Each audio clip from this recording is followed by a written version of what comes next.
নমস্কার। আমরা এত চিল টিচার নই, ঠিক আছে? ডোন্ট আমাকে কেউ গ্র্যান্ড ফর করে নেবে না, যে বলো এটাকে টেকেন ফর গ্র্যান্টেড করে নেবে না, ঠিক আছে? অবস্থা খারাপ করে দেবো, ঠিক আছে? সোজা কথা। যাই হোক, তো আজকে আমরা যেটা পড়বো সেটা হচ্ছে RAAS system. RAAS, what is this RAAS? RAAS, sorry. তো আজকে আমরা যেটা পড়বো সেটা হচ্ছে RAAS. Now guys, what is this RAAS? এরকম পড়ার মতো টিচার নই আমি, ঠিক আছে? বিশাল এক্সাইটেড হয়ে যাবো একটা ছোট্ট জিনিস বোঝানোর জন্য। তো রাস হচ্ছে এমন একটা সিস্টেম যেটা বেসিক্যালি ব্লাড প্রেশারকে ইনক্রিজ করে। নাও কাজ নেই কর্ম নেই, এমনি ব্লাড প্রেশার শরীরে ইনক্রিজ করে দেবে, তাহলে তো তুমি মরে যাবে, রাইট? তো কখন ব্লাড প্রেশারকে ইনক্রিজ করে? During stress condition. Now what is this stress condition? What is this stress condition? এই স্ট্রেস কন্ডিশনটা কখন ক্রিয়েট হয়? যখন তোমার শরীরে ব্লাডের ভলিউম কম হয়, রাইট? তোমার শরীরে ব্লাডের ভলিউম যখন কম হবে তখন এই স্ট্রেস কন্ডিশন ক্রিয়েট হবে এবং রাস সিস্টেম অ্যাক্টিভেট হবে, এবং অ্যাক্টিভেট হওয়ার কারণে ব্লাড প্রেশার বাড়বে। ওকে, অ্যাকচুয়ালি প্রপারলি বোঝাতে দাও আমাকে। স্ট্রেস কন্ডিশনে কি হয়? ধরে নাও লাইক তুমি খুব স্ট্রেনাস এক্সারসাইজ করছো, লাইক দ্যাট জিমে, হ্যাঁ একদম এরকম এরকম জিমে, ওটাকে কি বলে যেটার উপর এরকম করে ছোটা হয়, কি বলে ওটাকে? যাই হোক, তো জিমে যেটা ছোটা হয় ওটাকে কি বলে ভুলে গেছি ওই মেশিনটার নাম। হ্যাঁ, তো যখন তুমি ওরকম স্ট্রেনাস কোনো কাজ করছো, তোমার শরীরে সোয়েটিং হচ্ছে, সোয়েটিং হচ্ছে। সোয়েটিং এর জন্য কি হচ্ছে? না why from this now sorry now from what source this sweat comes, right? তো এই যে সোয়েটিংটা হচ্ছে কেন হচ্ছে? সোয়েটিংটা যে হচ্ছে কেন হচ্ছে? সোয়েটিং কেন হচ্ছে? কেননা ওই টাইমে তোমার সরি সোয়েটিং কেন হচ্ছে আমি বলতে চাইনি। তুমি অবভিয়াসলি তুমি যদি স্ট্রেনাস এক্সারসাইজ করো সোয়েটিং তো হবে। সোয়েটিং হওয়ার জন্য কি হচ্ছে? সোয়েটিং হওয়ার জন্য তোমার বডিতে যে ওয়াটার রয়েছে সেই ওয়াটারের লস হচ্ছে, ঠিক আছে? তোমার বডিতে যে ওয়াটার রয়েছে সেই ওয়াটারের লস হচ্ছে, and due to this loss,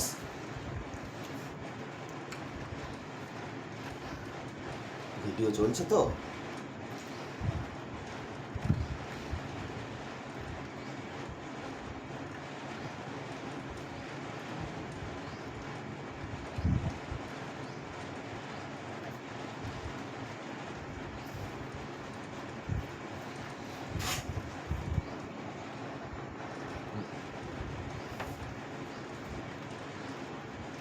And due to this loss কি হচ্ছে?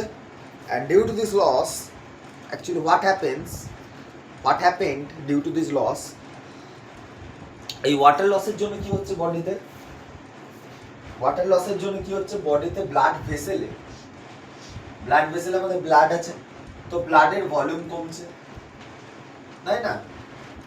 ব্লাডের ভলিউম, ব্লাডের ম্যাক্সিমাম কি? ব্লাডের ম্যাক্সিমামই তো ওয়াটার, রাইট?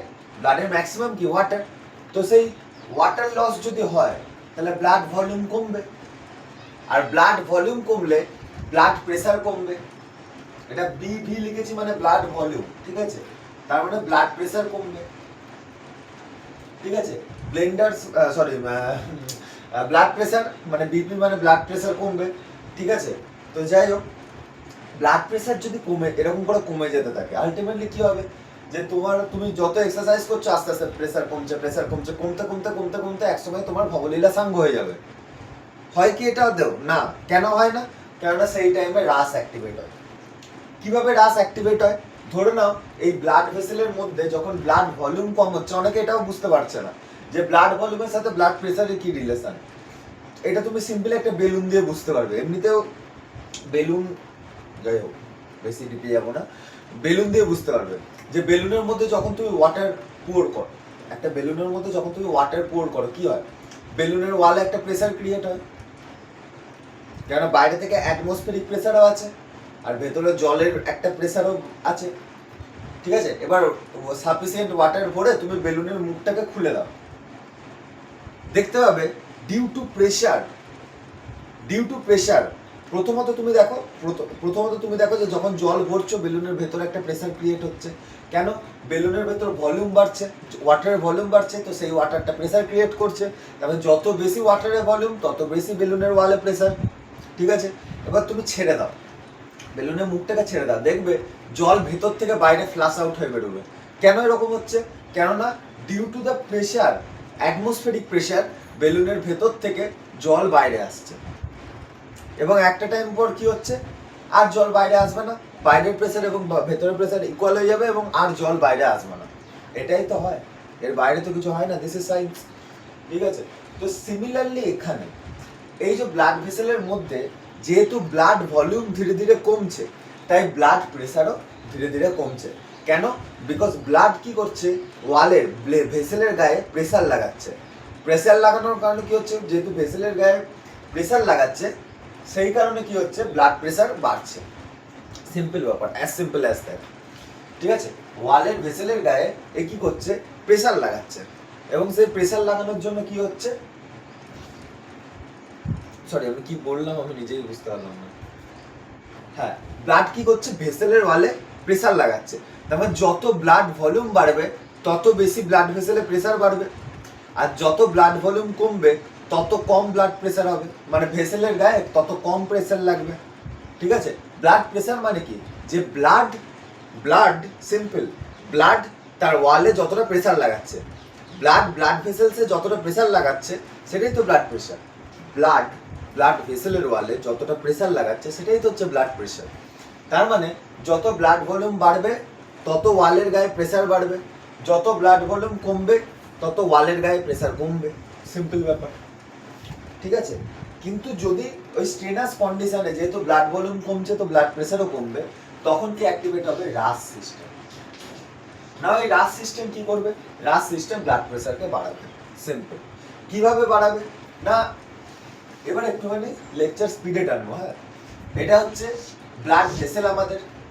ঠিক আছে, ব্লাড ভেসেলে একটা প্রোটিন থাকে, তার নাম হচ্ছে অ্যাঞ্জিওস্টেনসিনোজেন।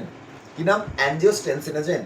ঠিক আছে, এর নাম কি, অ্যাঞ্জিওস্টেনসিনোজেন।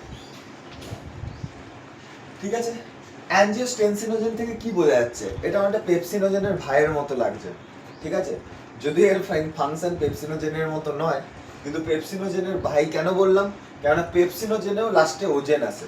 ওজেন মানে কি, এই ওজেনের মানে হচ্ছে ইনঅ্যাক্টিভ ফর্ম, মানে এই যে এখন প্রোটিনটা রয়েছে এ কিরকম ফর্মে রয়েছে, এ ইনঅ্যাক্টিভ ফর্মে রয়েছে। ওকে, এ ইনঅ্যাক্টিভ ফর্মে রয়েছে। এবার মনে করো তোমার বডিতে ব্লাড প্রেসার কমলো, বডিতে কি হলো, ব্লাড প্রেসার কমলো।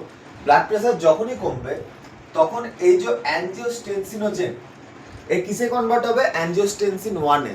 এমনি এমনি হয়ে যাবে? কি মনে হয় এমনি এমনি অ্যাঞ্জিওস্টেনসিনোজেন থেকে অ্যাঞ্জিওস্টেনসিন 1 এ কনভার্ট হবে? না,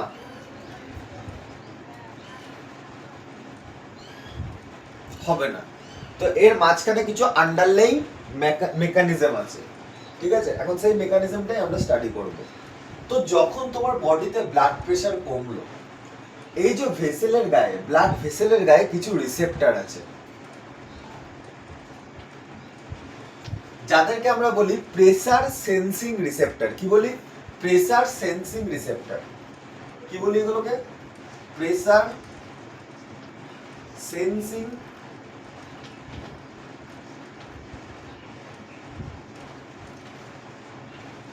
নাও। এই যে প্রেসার সেন্সিং রিসেপ্টর গুলো রয়েছে, এরা কি সেন্স করে, যে ব্লাড প্রেসার ব্লাড ভেসেলসে কমছে, এটা এরা সেন্স করে যে ব্লাড ভেসেলের মধ্যে ব্লাড প্রেসার ড্রপ হচ্ছে।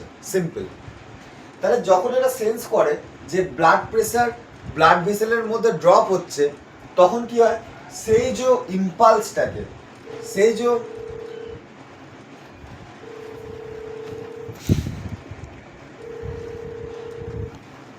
যে ইম্পালসটাকে, ঠিক আছে,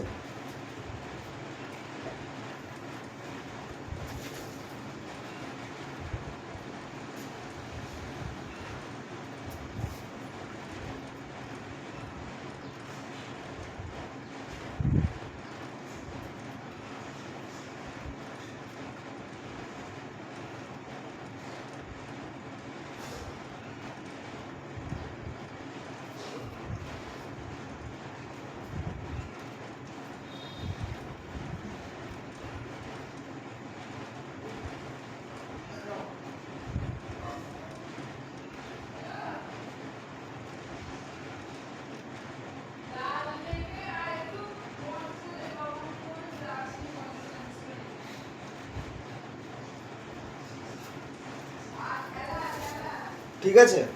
তো ব্লাড প্রেসার সেন্সিং রিসেপ্টর রয়েছে যারা প্রেসারকে সেন্স করবে, ঠিক আছে, যারা প্রেসারকে সেন্স করবে। এবার এই রিসেপ্টরগুলো কি? This receptors are nothing but neurons, this receptors are nothing but neurons, certain neurons যারা কি করবে, ইম্পালসকে ব্রেনের কাছে পাঠাবে। ইম্পালসকে কোথায় পাঠাবে? ব্রেনের কাছে পাঠাবে। কোথায় পাঠাবে? ব্রেনের কাছে পাঠাবে, ঠিক আছে? ব্রেনের কাছে পাঠালো ইম্পালসকে।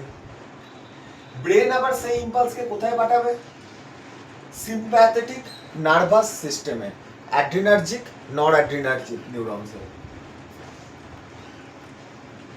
কোথায় থাকে এরা? অ্যাড্রিনার্জিক নর অ্যাড্রিনার্জিক নিউরনস, মানে সিম্প্যাথেটিক নিউরনস, সিম্পল ব্যাপার, ঠিক আছে? সিম্প্যাথেটিক নার্ভাস সিস্টেমে পাঠাবে, ঠিক আছে? এবার সিম্প্যাথেটিক নার্ভাস সিস্টেম কি করবে? সিম্প্যাথেটিক ডিসচার্জ করবে। ভাই এর কাছে যখন ইম্পালস গেল, এও ইম্পালস ছাড়বে, ঠিক আছে? তো এ কিছু ইম্পালস ছাড়বে, যেটাকে আমরা কি বলি? সিম্প্যাথেটিক ডিসচার্জ বলি, ঠিক আছে? তোমরা লিখে নাও, এটাকে আমরা সিম্প্যাথেটিক ডিসচার্জ বলি।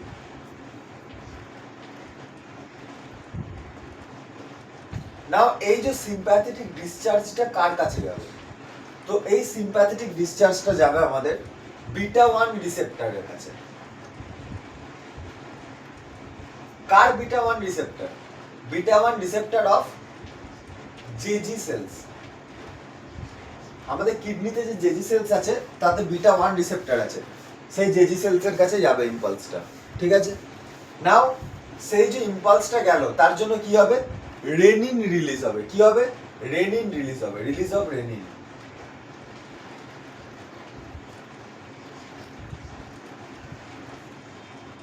Now this renin will act on angiotensinogen.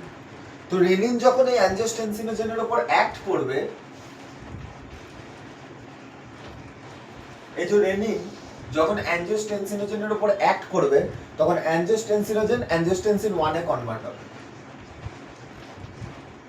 ঠিক আছে? এটা কি? অ্যাঞ্জিওস্টেনসিন 1।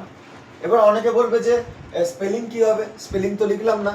তো যারা একটুখানি নলেজেবল, যারা একটুখানি কমন সেন্স আছে তারা বুঝতে পারবে যে ওজেনটাকে সরিয়ে দিয়েছি আমি এখানে, আমি ওজেনটাকে শুধু সরিয়ে দিয়েছি, তার মানে কি? ইনঅ্যাক্টিভ ফর্ম অ্যাক্টিভ ফর্মে কনভার্ট হয়ে গেল। আচ্ছা, পেপসিনোজেন থেকে অ্যাক্টিভ ফর্ম কি তৈরি হয়? পেপসিন। তার মানে অ্যাঞ্জিওস্টেনসিনোজেন থেকে অ্যাক্টিভ ফর্ম কি হবে? জাস্ট ওজেনটাকে কেটে দিলে অ্যাঞ্জিওস্টেনসিন। তার আগে শুধু একটা 1 লাগিয়ে দেওয়া। 1 কেন লাগাচ্ছি? কারণ এরপর 2 তৈরি হবে। যার 1 এর পর 2 তৈরি হবে, মানে যার 1 এর পর 2 তৈরি হবে তাকে তো 1 2 দিয়েই দেখাবো না। এরপর এই যে অ্যাঞ্জিওস্টেনসিন 1। এবার একটা আমি ভালো কোশ্চেন করছি, একদম মানে এটা হচ্ছে পিএইচডি লেভেলের কোশ্চেন, ঠিক আছে? একদম এটা আন্ডার গ্রাজুয়েট লেভেলে করার মতো নয় এই কোশ্চেনটা, একটা মানে একদম পিএইচডি লেভেলের, একদম এমফার্ম লেভেলের একদম কোশ্চেন করছি আমি একটা, ঠিক আছে? যে এই যে অ্যাঞ্জিওস্টেনসিনোজেন থেকে অ্যাঞ্জিওস্টেনসিন 1 তৈরি হলো, এটা সার্কাস্টিক্যালি বললাম, এই যে অ্যাঞ্জিওস্টেনসিনোজেন থেকে অ্যাঞ্জিওস্টেনসিন 1 তৈরি হলো, তো এই যে অ্যাঞ্জিওস্টেনসিন 1 এখন কোথায় থাকবে? অ্যাঞ্জিওস্টেনসিনোজেন কোথায় ছিল জানলেই অ্যাঞ্জিওস্টেনসিন 1 কোথায় থাকবে বলা যাবে। অ্যাঞ্জিওস্টেনসিনোজেন ব্লাডে ছিল, তাহলে অ্যাঞ্জিওস্টেনসিন 1 ও কোথায় থাকবে? ব্লাডেই থাকবে, অ্যাজ সিম্পল অ্যাজ দ্যাট, ঠিক আছে? তাহলে এখন এই যে অ্যাঞ্জিওস্টেনসিন 1 ব্লাডে আছে, তাই নিশ্চয়ই ব্লাডে নিশ্চয়ই আছে, মানে এরকম করে বসে থাকবে না যে হ্যাঁ বসে থাকি, নিশ্চয়ই এরকম হবে না। তো ব্লাড যেদিকে ফ্লো হবে এও তার সাথে সাথে ফ্লো হয়ে যাবে, এবং আলটিমেটলি যাবে কোথায়? লাংসে। ব্লাড ফ্লো হয়ে যাবে কোথায়? লাংসে। লাংস মানে ফুসফুস, ফুসফুস, লাংসে। তো লাংসে কি হবে? লাংসে যখন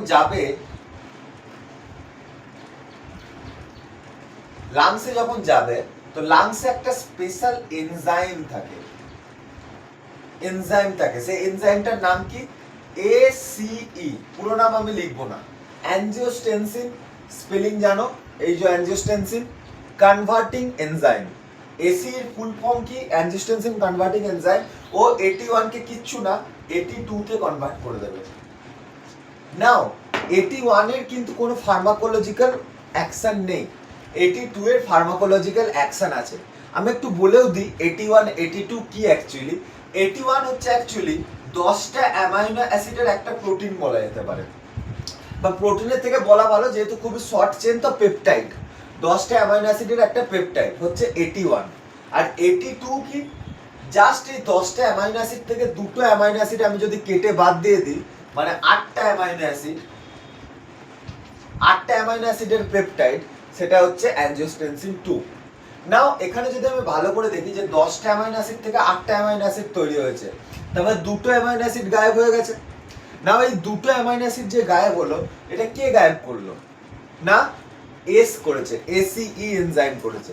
তাহলে এই এসি এনজাইমকে একটা ডাইজেস্টিভ এনজাইম আমি বলতে পারি। নাও এই এসিটা কি ধরনের ডাইজেস্টিভ এনজাইম? তো এসিই হচ্ছে আমাদের কাছে কার্বক্সিপেপটাইডেস। কিরকম?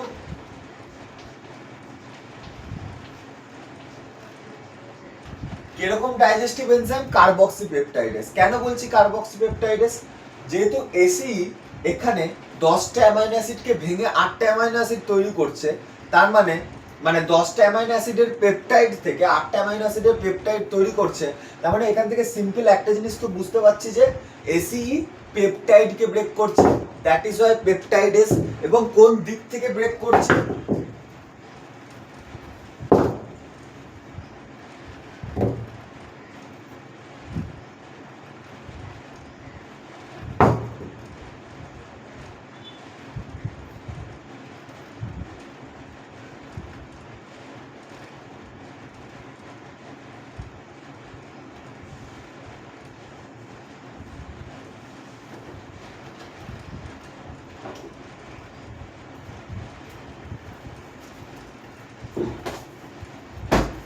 তো এসি এনজাইম কাকে ব্রেক করছে? পেপটাইডকে ব্রেক করছে। কোন দিক থেকে ব্রেক করছে? সি টার্মিনাল থেকে ব্রেক করছে। আমরা জানি যে কোনো পেপটাইড বা প্রোটিনও তার একটা এন টার্মিনাল, একটা সি টার্মিনাল থাকে। তো যেহেতু সি টার্মিনাল থেকে ব্রেক করছে, মানে কার্বক্সিলিক অ্যাসিডের সাইড থেকে ব্রেক করছে, তাই এর নাম হচ্ছে কার্বক্সিপেপটাইডেস। বোঝা গেল? ঠিক আছে। তো 82 এর আমার কাছে ফার্মাকোলজিক্যাল অ্যাকশন রয়েছে, এটাই হচ্ছে বোঝানোর এখানে।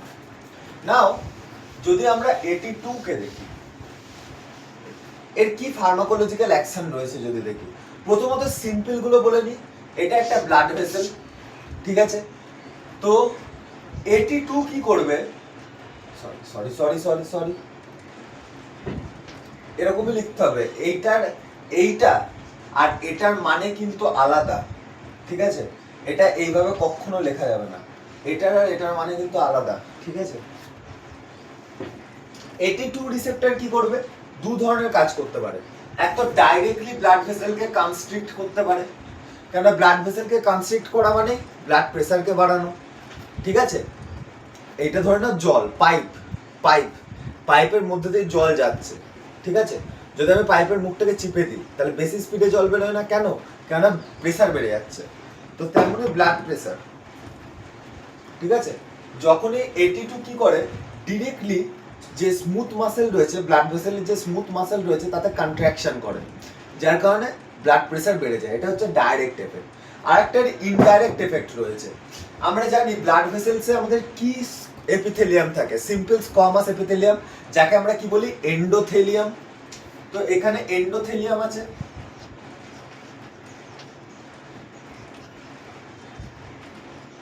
এখানে এন্ডোথেলিয়াম আছে। 82 এর উপর গিয়ে কাজ করবে, কাজ করার পর কি করবে? এন্ডোথেলিন রিলিজ করাবে, এন্ডোথেলিন।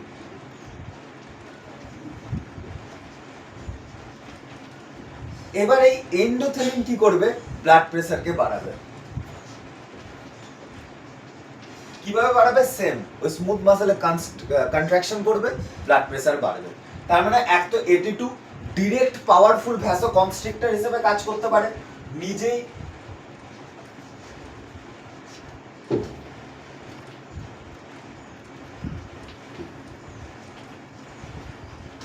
মানে AT2 নিজে একাই 100 যে পাওয়ারফুল ভ্যাসো কনস্ট্রিক্টর হিসেবে কাজ করতে পারবে।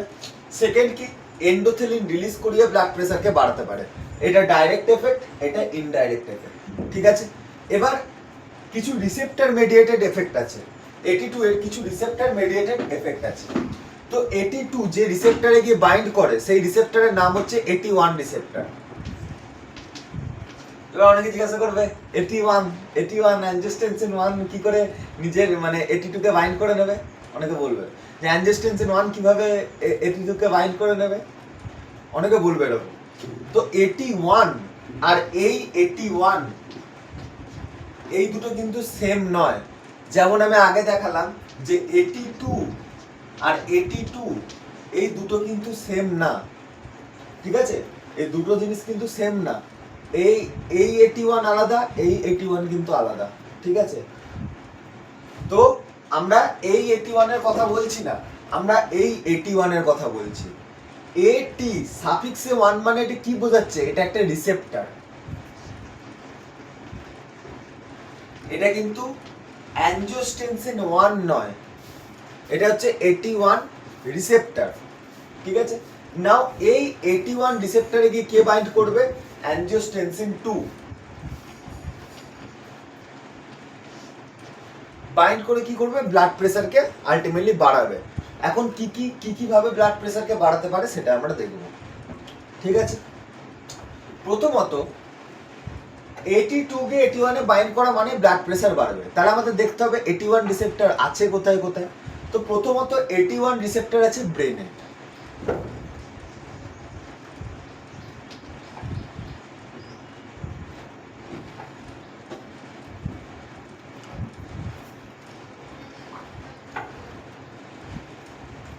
ব্রেনের থেকে বলা ভালো, ঠিক ব্রেনটা কিন্তু আমি তখন ব্রেন পড়ে যাচ্ছি, একটুখানি ব্রেনের জায়গাটা একটুখানি পাল্টে নেবে। ঠিক আছে, ব্রেনের যে জায়গাটা আমি বলেছিলাম না, যে আগেও আমি ব্রেন বলেছিলাম, ওই রেনিন অ্যাঞ্জিওটেনসিন অ্যালডোস্টেরন সিস্টেম বোঝানোর সময় আমি ব্রেন বলে গেছিলাম, ওরা ভুল করে বলেছিলাম। ব্রেনের থেকে বলা ভালো CNS। কেন সেই কারণটা এখন আমি বলছি না, due to shortage of time. পরে যখন লেকচার নেবো আমি বলে দেবো যে কেন আমি ব্রেনের জায়গায় CNS ইউজ করলাম। ঠিক আছে, তো AT2, তো CNS এ কি আছে? আমাদের AT1 রিসেপ্টর আছে। এখানে যত জায়গায় আমি ব্রেন বলেছি প্রথম থেকে সেইগুলো CNS করে নাও, আর কিচ্ছু না। তো ব্রেনে কি আছে, সরি CNS এ কি আছে? AT1 রিসেপ্টর আছে। AT1 রিসেপ্টর আছে। এই AT1 রিসেপ্টরে গিয়ে কে বাইন্ড করবে? AT2 গিয়ে বাইন্ড করবে। AT2 গিয়ে AT1 রিসেপ্টরে বাইন্ড করবে CNS এ। দিয়ে কি করবে না, সিম্প্যাথেটিক যে ডিসচার্জ একে ইনক্রিজ করে দেবে। আর যত আমার কাছে সিম্প্যাথেটিক ডিসচার্জ বাড়বে,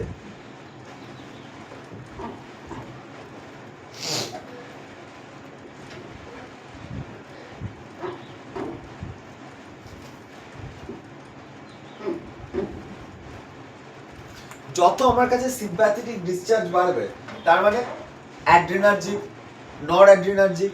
আচ্ছা, আগের যেটা আমি দেখিয়েছিলাম ওটা ছিল রাস সিস্টেম, অনলি স্পেসিফিক রাস সিস্টেম। অনেকে ভাবতে পারে যে আমি আগেরটায় সিম্প্যাথেটিক ডিসচার্জ দেখিয়েছিলাম এবং তার জন্য আমি এফেক্ট একটাই দেখেছিলাম, সেটা হচ্ছে রেনিন সিক্রেশন। ওটাই তো দেখিয়েছিলাম যখন রাস বোঝাচ্ছিলাম। তো সেটা স্পেসিফিক রাস যেহেতু বোঝাচ্ছিলাম, রেনিন অ্যাঞ্জিওটেনসিন অ্যালডোস্টেরন সিস্টেম যেহেতু আমি বোঝাচ্ছিলাম, সেই কারণে দেখিয়েছিলাম।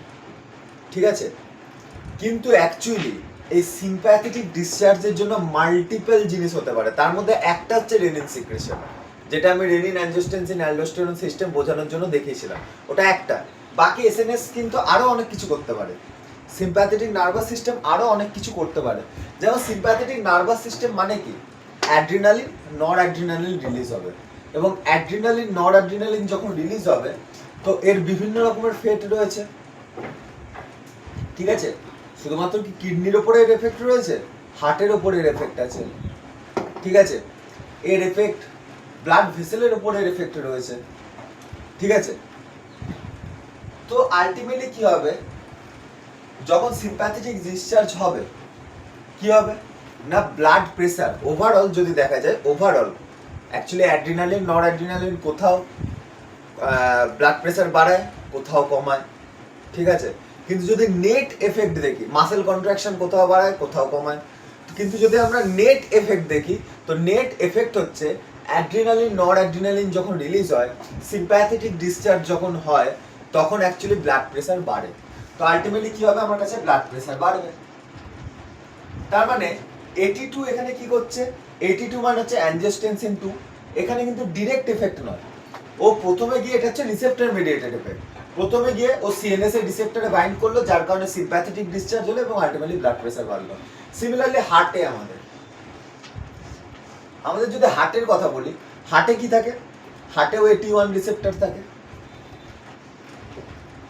হার্টেও 81 রিসেপ্টর থাকে, এখানেও 82 এসে বাইন্ড করবে। তাহলে বোঝাই যাচ্ছে কি করবে, যখন 82 81 এ গিয়ে বাইন্ড করবে, এগেন কি হবে, আমাদের যে হার্টের কন্ট্রাকশন, ভেন্ট্রিকুলার কন্ট্রাকশন, অ্যাকচুয়ালি আমাদের মেন তো এখানে হার্টের কিন্তু অ্যাকচুয়ালি আর্টারি মেন নয়, আর্টারি মেন জায়গা নয় হার্টের, আর্টারি আছে ভেন্ট্রিকেলকে ফিল করার জন্য। যদি তোমরা ভালো করে কার্ডিয়াক সাইকেল পড়ে থাকো তাহলে জানবে যে আর্টারি আছে কিন্তু ভেন্ট্রিকেলকে ফিল করার জন্য শুধুমাত্র, আর্টারি কিন্তু তেমন কোনো রোল নেই।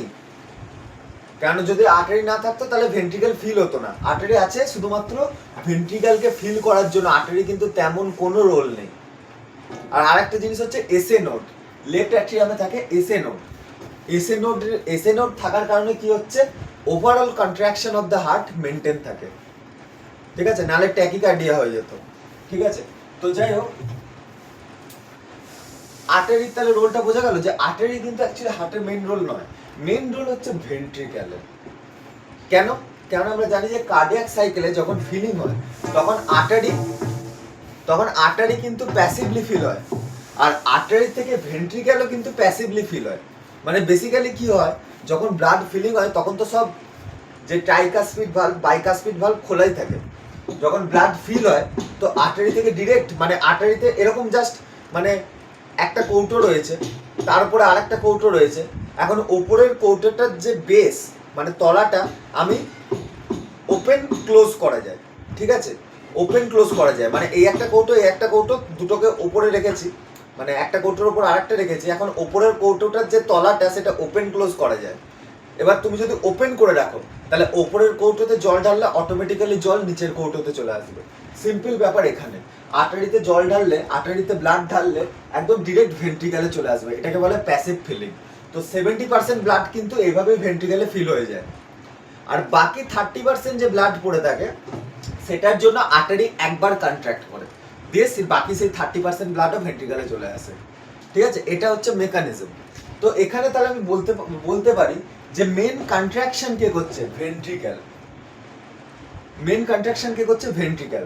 তো 82 গিয়ে যখন 81 এ বাইন্ড করবে ভেন্ট্রিকুলার কন্ট্রাকশন হবে, আর ভেন্ট্রিকেল যখনই কন্ট্রাকশন করবে, কন্ট্রাকশনকে আমরা কি বলি, সিস্টোল, সিস্টোল। তো সেই সিস্টোলের জন্য কি হবে, সিস্টোলিক ব্লাড প্রেসার বাড়বে, কি হবে, সিস্টোলিক ব্লাড প্রেসার বাড়বে, এবং এই সিস্টোলিক ব্লাড প্রেসার বাড়বে, ঠিক আছে, ওকে। এবার এই যে সিস্টোলিক ব্লাড প্রেসার বাড়লো, এর জন্য কি হবে, আচ্ছা ডায়াস্টোলিক ব্লাড প্রেসার কিন্তু ঠিক থাকবে, সিস্টোলিক ব্লাড প্রেসার বাড়বে।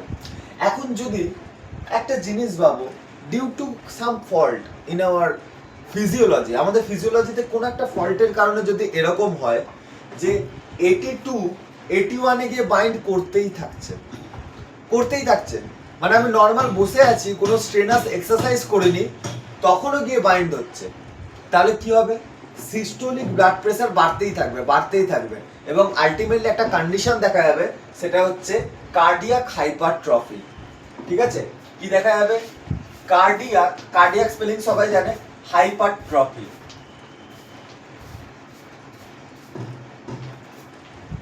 যেটাকে আমরা বলি কার্ডিয়াক রিমডেলিং। এখন এই যে কার্ডিয়াক হাইপারট্রফি বা কার্ডিয়াক রিমডেলিং যদি হয়, ultimately that will result into heart failure, এবং আলটিমেটলি কি হতে পারে, এখান থেকে হার্ট ফেলিয়ার হতে পারে, और অ্যারিথমিয়া হতে পারে,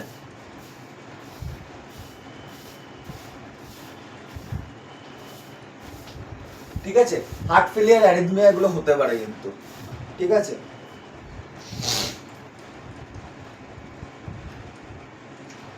এবার আর একটা, এটা হয়ে গেল হার্টের ওপর এফেক্ট। এবার এবার এই যে 81 রিসেপ্টর আর একটা জায়গায় থাকে, সেটা হচ্ছে কিডনিতে। ঠিক আছে, কিডনিতে বেসিক্যালি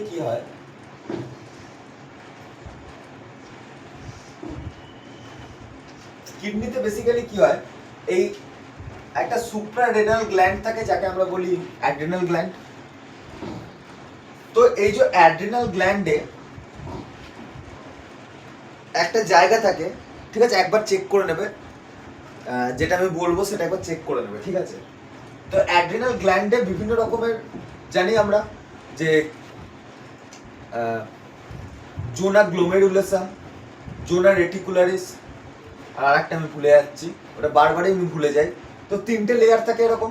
তার মধ্যে জোনা গ্লোমেরুলাসের যে লেয়ারটা থাকে, সেখানে একটা স্পেসিফিক হরমোন সিনথেসিস হয়, যার নাম হচ্ছে স্টেরয়েড হরমোন, যার নাম হচ্ছে অ্যালডোস্টেরন। কি নাম? যার নাম হচ্ছে অ্যালডোস্টেরন। ঠিক আছে, এটা বেসিক্যালি অবভিয়াসলি বলা যেতে পারে একটা মিনারেলোকর্টিকয়েড। তো অ্যালডোস্টেরন, ঠিক আছে। এখন যখন এই 81 রিসেপ্টর এই অ্যাড্রিনাল কর্টেক্সে থাকে, অ্যাড্রিনাল কর্টেক্স বলে গেলাম, অ্যাড্রিনাল গ্ল্যান্ডে থাকে। ঠিক আছে, অ্যাড্রিনাল গ্ল্যান্ডের দুটো পার্ট, একটা হচ্ছে অ্যাড্রিনাল কর্টেক্স আর একটা হচ্ছে অ্যাড্রিনাল মেডুলা। ঠিক আছে, তো অ্যাড্রিনাল কর্টেক্স, এটাকে যদি আমি একটু বড় করে দেখি, এটা হচ্ছে অ্যাড্রিনালিন গ্ল্যান্ড, এর ভেতরে যে পার্টটা রয়েছে এটাকে বলি অ্যাড্রিনাল মেডুলা, আর বাইরে যে পার্টটা রয়েছে অ্যাড্রিনাল কর্টেক্স। এই কর্টেক্সকে আমরা 3টে ভাগে ভাগ করি, একটা জোনা গ্লোমেরুলাস, একটা জোনা রেটিকুলারিস, আরটা আমি ভুলে গেছি। ঠিক আছে, তো 3টে লেয়ারে ডিভাইড থাকে।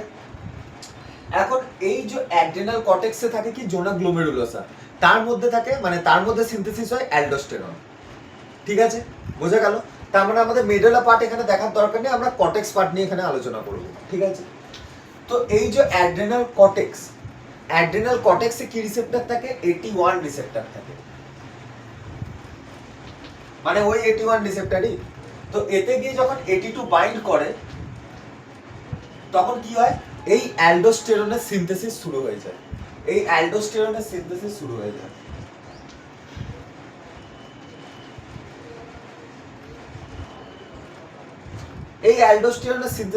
যায়। এখন এই যে অ্যালডোস্টেরন, এ কার উপর কি কাজ করে? আমাদের কিডনির নেফ্রনে একটা স্পেশাল জায়গা আছে, তাও আবার জেসে নেফ্রন নয়, জাক্সটা গ্লোমেরুলার নেফ্রন। তার মধ্যে একটা স্পেশাল জায়গা আছে যেটাকে বলা হয় অ্যাফারেন্ট আর্টারিওল। এখন এই অ্যাফারেন্ট আর্টারিওলের মডিফিকেশনের জন্য একটা সেল তৈরি হয় যাকে বলা হয় ম্যাকুলা ডেন্সা। ওটা বেসিক্যালি অ্যাফারেন্ট আর্টারিওল অ্যান্ড ডিসিটি, যে জায়গায় যদি ভালো করে পিকচারটা দেখা যায়, অ্যাকচুয়ালি তো আমাদের নেফ্রনের পিকচার যেভাবে দেখানো হয় সেটা কিন্তু অ্যাকচুয়াল পিকচার নয়। অ্যাকচুয়ালি আমাদের অ্যাফারেন্ট আর্টারিওল আর ইফারেন্ট আর্টারিওল এরকম করে থাকে, তার উপর আছে এইভাবে ডিসিটি। এখন ওই ডিসিটি আর ওই অ্যাফারেন্ট আর্টারিওলের মডিফিকেশনের জন্য কিছু সেলস তৈরি হয় যাকে বলে ম্যাকুলা ডেন্সা, যেটা জাক্সটা গ্লোমেরুলার নিউরনে পাওয়া যায়। ওই ম্যাকুলা ডেন্সা কি করে বেসিক্যালি? যখন অ্যালডোস্টেরন গিয়ে ওই ম্যাকুলা ডেন্সার উপর কাজ করে, তখন সোডিয়াম আর ওয়াটার এই দুটোর রিঅ্যাবজর্পশন ইনক্রিজ হয়ে যায়। ঠিক আছে, এই দুটোর যে রিঅ্যাবজর্পশন ওটা ইনক্রিজ হয়। ঠিক আছে, আমি ঠিক বললাম মডিফিকেশনটা?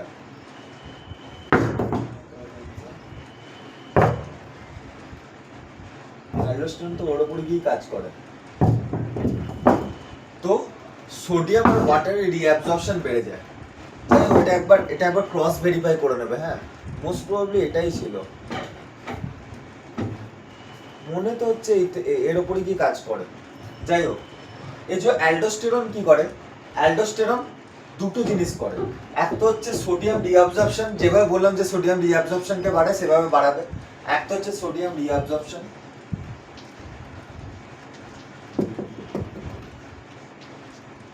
2 নাম্বার, সোডিয়াম যদি ভেতরে ঢোকে বাই ডিফল্ট পটাশিয়াম বাইরে যাবে, তার মানে K+ এক্সক্রিশন।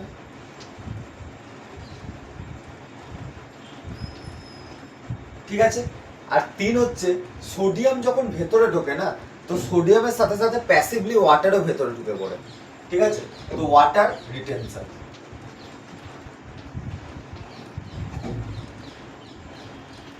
এর পাশাপাশি অ্যালডোস্টেরন আরেকটা কাজ করে, সেটা হচ্ছে এ কি করে, এডিএইচ রিসেপ্টরকে বাড়িয়ে দেয়।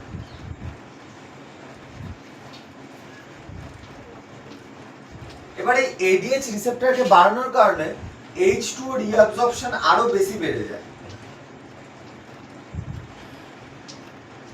মানে এক তো সোডিয়ামের সাথে জল ঢুকছে, প্লাস অ্যালডোস্টেরন আরো মানে এডিএইচ রিসেপ্টরকে বাড়িয়ে দিচ্ছে, যার কারণে ওয়াটার রিঅ্যাবজর্পশন আরো বেড়ে যাচ্ছে। কোথায় কোথায় এডিএইচ রিসেপ্টরকে বাড়ায়, একটা হচ্ছে ডিসিটি আর একটা হচ্ছে সিটি মানে কালেক্টিং টিউবিউল, আর হচ্ছে ডিস্টাল কনভলিউটেড টিউবিউল। এই দুটো জায়গায় কি করে, এডিএইচ রিসেপ্টরকে অ্যালডোস্টেরন বাড়িয়ে দেয়, যার কারণে ওয়াটারের রিঅ্যাবজর্পশন বেড়ে যায়। তো এত কিছু করলে একটা জিনিস ভেবে দেখো কি হয়, তো ওয়াটারের রিঅ্যাবজর্পশন বাড়ছে, মানে যে ওয়াটারটা আমার ইউরিন দিয়ে এক্সক্রিট আউট হয়ে যেত, সেই ওয়াটারটা আমার বডিতে রিঅ্যাবজর্ব হয়ে গেছে। তার মানে কি, তার মানে এখন ব্লাডের ভলিউম ইনক্রিজ হয়েছে। তাই তো হচ্ছে যদি আমার ওয়াটারকে আমি রিঅ্যাবজর্ব করে নিই, আবার ব্লাডের মধ্যে বাড়িয়ে নিই, তাহলে বাড়িয়ে নিলে কি হবে, ওয়াটার, যে ওয়াটারটা ইউরিন দিয়ে এক্সক্রিট আউট হয়ে যেত, সেই ওয়াটারটা এখন আমার ব্লাডে আছে। তো ওয়াটার কি হচ্ছে, আমার ব্লাডে আছে, যার কারণে water H2O in blood increase হচ্ছে। আর যত ওয়াটার ব্লাডের মধ্যে বেশি হবে, তত ব্লাড ভলিউম বাড়বে এবং আলটিমেটলি কি হবে, ব্লাড প্রেসার বাড়বে। তার মানে এইভাবে ব্লাড প্রেসারকে বাড়ায়, সিম্পল ব্যাপার।